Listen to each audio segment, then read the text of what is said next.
Sang bintang dari 15 bersaudara. Yang subscribe, semoga rezekinya lancar dan berkah, amin. Assalamualaikum warahmatullahi wabarakatuh. Khalifah Umar bin Abdul Aziz adalah sosok pemimpin yang saleh, bijaksana, dan dekat dengan rakyatnya. Sosoknya sangat melegenda hingga beliau dijuluki Khulafaur Rasyidin kelima. Beliau lahir tahun 63 Hijriah, 684 Masehi, dan wafat tahun 101 Hijriah, 720 Masehi.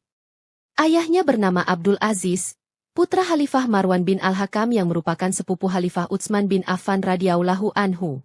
Ibunya adalah Laila, cucu Khalifah Umar bin Khattab radhiyallahu anhu. Umar bin Abdul Aziz memiliki 3 istri dengan 15 anak, 3 diantaranya adalah perempuan. Istri pertama Fatimah. Beliau adalah putri Abdul Malik bin Marwan, Khalifah yang berkuasa pada 685 sampai 705 Masehi. Istri kedua, Lamis binti Ali dan ketiga Ummu Utsman binti Syukaib. Sedangkan putra Umar bin Abdul Aziz adalah Abdul Malik, Abdul Aziz, Abdullah, Ibrahim, Ishak, Yakub, Bakar, Al-Walid, Musa, Ashim, Yazid, Zaban, dan Abdullah.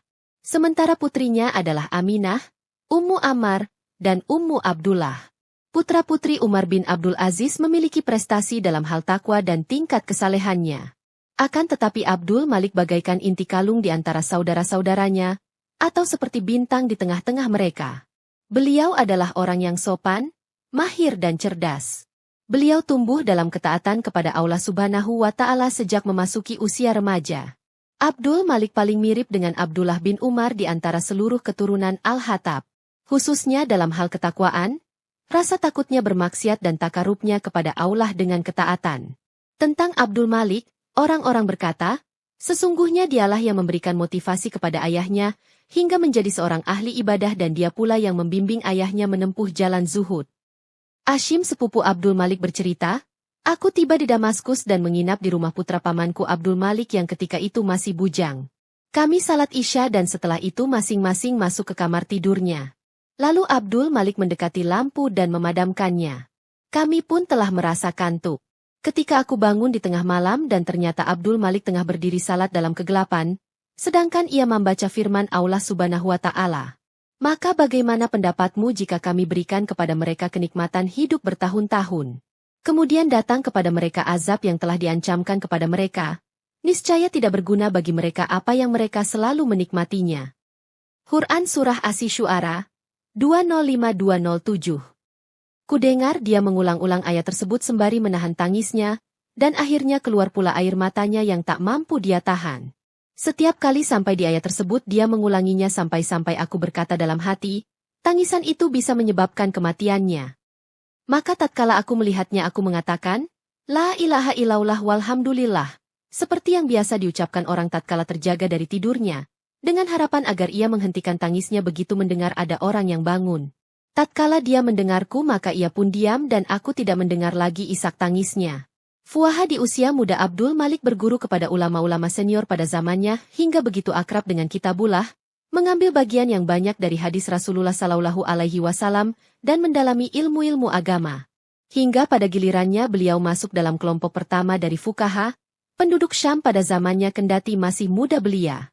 Telah diriwayatkan bahwa Umar bin Abdul Aziz pernah mengumpulkan para penghafal kitabullah dan para fukaha di Syam lalu berkata, sesungguhnya aku mengundang kalian untuk suatu urusan kezaliman yang terjadi dalam keluargaku, yakni pada masa Khalifah Sulaiman, bagaimana pendapat kalian?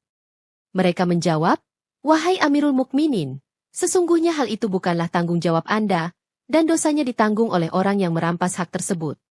Namun jawaban tersebut belum bisa memuaskan hati Umar bin Abdul Aziz. Kemudian salah seorang di antara mereka yang tidak sependapat dengan pendapat tersebut berkata, undanglah Abdul Malik wahai Amirul Mukminin, karena beliau layak untuk Anda undang karena ilmu, kefakihan dan kecerdasannya. Tatkala Abdul Malik masuk, Amirul Mukminin bertanya, bagaimana pendapatmu tentang harta yang diambil oleh anak-anak paman kita, Sulaiman, secara zalim? Padahal orang-orang yang memiliki hak tersebut telah datang dan menuntutnya, sementara kita mengetahui hak mereka. Abdul Malik berkata, menurut hemat saya, hendaknya Anda mengembalikan barang tersebut kepada yang memiliki selagi Anda mengetahui urusannya. Karena jika Anda tidak melakukannya maka Anda telah berserikat dengan orang yang mengambil hak dengan cara yang zalim. Menjadi teranglah hati Umar. Menjadi tenanglah jiwa beliau dan hilanglah rasa gelisah yang menyelimuti hatinya. Surat Umar kepada Abdul Malik lebih memilih hidup di bumi Ribat, perbatasan untuk menjaga serangan musuh, dan menetap di salah satu desa yang dekat dengannya daripada tinggal di Syam. Beliau menuju ke sana dan beliau tinggalkan Damaskus yang penuh dengan taman yang subur, pepohonan yang rindang dan sungai-sungai yang indah. Ayahanda beliau, kendati telah mengetahui betul akan kesalehan dan ketakwaannya, masih merasa khawatir jika anaknya tergelincir oleh tipu daya setan, amat mendambakan jika anaknya senantiasa menjadi pemuda yang tegar. Beliau selalu ingin mengetahui urusannya selagi mampu mengetahuinya. Beliau sama sekali tidak meremehkan urusan ini. Maimun bin Mahran, Menteri Umar bin Abdul Aziz sekaligus penasihat yang membantu beliau, bercerita, "Aku menemui Umar bin Abdul Aziz sedangkan aku lihat beliau tengah menulis surat yang ditujukan untuk putra beliau Abdul Malik. Beliau bermaksud menasehati putranya, memberikan pengarahan, peringatan dan kabar gembira. Di antara yang beliau tulis adalah, Amma Badu, sesungguhnya orang yang paling berhak menjaga dan memahami perkataanku adalah engkau. Dan sesungguhnya Allah Ta'ala Alhamdulillah, telah mengaruniakan kebaikan kepada kita sejak kecil hingga sekarang. Maka ingatlah wahai anakku akan karunia Allah kepadamu dan juga kepada kedua orang tuamu. Jauhilah olehmu sifat takabur dan merasa besar, karena hal itu adalah perbuatan setan, sedangkan setan adalah musuh yang nyata bagi orang-orang beriman. Ketahuilah, sesungguhnya aku mengirim surat ini untukmu bukan karena aku mendengar suatu berita tentangmu, aku tidak mendengar berita tentangmu kecuali yang baik-baik. Hanya saja telah sampai kepadaku tentang kebanggaanmu terhadap dirimu. Seandainya rasa ujub ini muncul pada dirimu hingga menyebabkan aku tidak menyukainya, maka engkau akan melihat sesuatu yang tidak kau sukai dariku." Maimun berkata, kemudian Umar menoleh kepadaku dan berkata, "Wahai Maimun, sesungguhnya dalam pandangan mataku Abdul Malik begitu baik, namun aku khawatir jika kecintaanku kepadanya mengalahkan pengetahuanku terhadapnya, sehingga aku menempatkan diriku seperti orang tua yang buta, pura-pura tidak tahu terhadap kekurangan anaknya. Maka datanglah kepadanya. Selidikilah keadaannya dan lihatlah apakah engkau melihat tanda-tanda kesombongan dan kebanggaan pada dirinya? Karena dia masih terlalu muda, belum tentu aman dari tipu daya setan." Maimun berkata, "Maka aku melakukan perjalanan menemui Abdul Malik hingga bertemu dengannya. Aku meminta izin lalu masuk. Ternyata dia adalah seorang pemuda yang masih belia, pemuda yang gagah, tampan dan tawadhu. Dia duduk di atas alas dari rambut. Dia mendekat kepadaku kemudian berkata, 'Abdul Malik, aku telah mendengar ayah menyebut-nyebut kebaikan Anda. Saya berharap agar Allah memberikan manfaat karena Anda.' Maimun, bagaimanakah keadaan Anda hari ini?" Abdul Malik, mendapatkan keyakinan dan nikmat dari Allah Subhanahu wa Ta'ala. Hanya saja aku takut jika terpedaya oleh sikap husnudan ayah kepadaku, padahal saya belum mencapai keutamaan sebagaimana yang beliau duga. Aku khawatir jika kecintaan beliau kepadaku telah mengalahkan pengetahuan beliau tentang diriku, sehingga hal itu menjadi bencana bagiku. Maimun, aku sungguh heran bagaimana keduanya bisa sepakat pemikirannya. Beritahukanlah kepadaku, dari mana engkau mencari nafkah? Abdul Malik, dari hasil bumi yang telah aku beli dari orang yang mendapatkan warisan dari ayahnya, aku membayarnya dengan uang yang tidak ada syubhat di dalamnya. Dengannya aku dapat mencukupi kebutuhanku. Maimun, apa yang kau makan setiap harinya? Abdul Malik, sehari daging, sehari adas dan sehari makan cuka dan zaitun. Dengan ini cukup untuk hidup. Maimun, apakah engkau merasa bangga dengan keadaanmu? Abdul Malik, begitulah pada awalnya. Namun manakala ayah menasihatiku dan memberikan pengertian kepadaku dan mengingatkan akan kekuranganku, maka Allah memberikan manfaat kepadaku dengannya. Semoga Allah membalas kebaikan ayah dengan balasan yang baik. Kemudian aku, Maimun, duduk-duduk beberapa saat sambil berbincang-bincang dengannya. Maka aku tidak melihat pemuda yang lebih tampan, lebih berakal, lebih bagus adabnya darinya kendati masih sangat muda dan sedikit pengalamannya.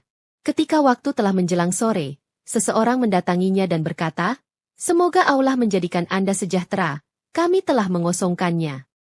Dia terdiam, lalu aku bertanya, "Maimun, apa maksud dia berkata, kami telah mengosongkannya?"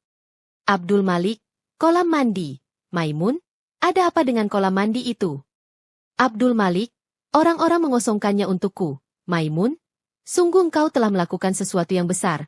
Hingga aku mendengar berita ini, Abdul Malik, dengan rasa takut dan membaca istirja, Innalillahi wa inna ilaihi rajiun, lalu berkata, dalam hal mana wahai paman? Maimun, apakah kolam tersebut milikmu? Abdul Malik, bukan.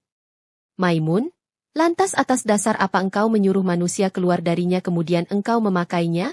Seakan engkau ingin mengunggulkan dirimu di atas mereka dan engkau menjadikan kehormatanmu di atas kehormatan mereka? Engkau juga mengganggu pemilik kolam tersebut untuk memenuhi kebutuhan hariannya dan engkau membuat orang-orang kecewa, karena harus pulang lantaran tak boleh masuk. Abdul Malik, tentang pemilik kolam, dia telah merelakan dan memberikan haknya kepadaku. Maimun, itulah pelayanan yang dengannya engkau dapat tercemari oleh takabur. Apa yang menghalangimu untuk masuk bersama manusia? Sedangkan engkau seperti mereka juga. Abdul Malik, yang menghalangiku adalah, sebagian orang-orang miskin masuk kolam tanpa menggunakan penutup, maka aku tidak suka melihat aurat mereka. Dan aku tidak bisa pula memaksa mereka untuk menggunakan penutup karena mereka akan menganggap saya menggunakan kekuasaan saya yang mana saya memohon kepada Allah agar membersihkan kami dari tendensi semacam itu. Maka berilah nasihat kepadaku semoga Anda mendapatkan rahmat dari Allah, sehingga saya bisa mengambil manfaatnya. Dan berilah masukan agar saya bisa memecahkan persoalan ini.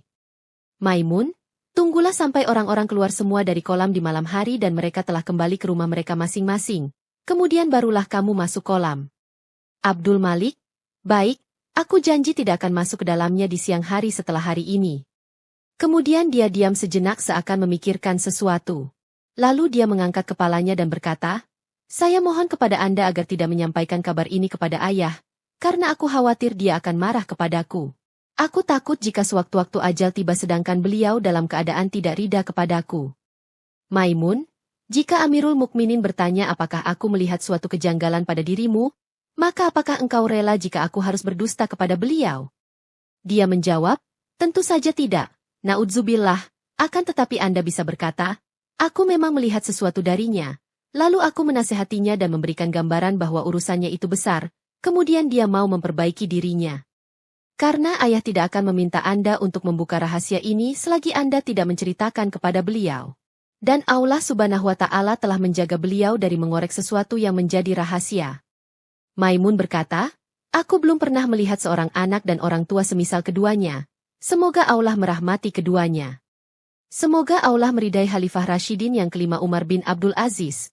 Semoga Allah memberikan kebahagiaan kepada beliau di kuburnya dan juga Abdul Malik putra dan jantung hatinya. Semoga keselamatan menyertai mereka di hari perjumpaan dengan Arafiqul A'la. Keselamatan menyertai keduanya di hari kebangkitan bersama orang-orang yang berbuat kebaikan.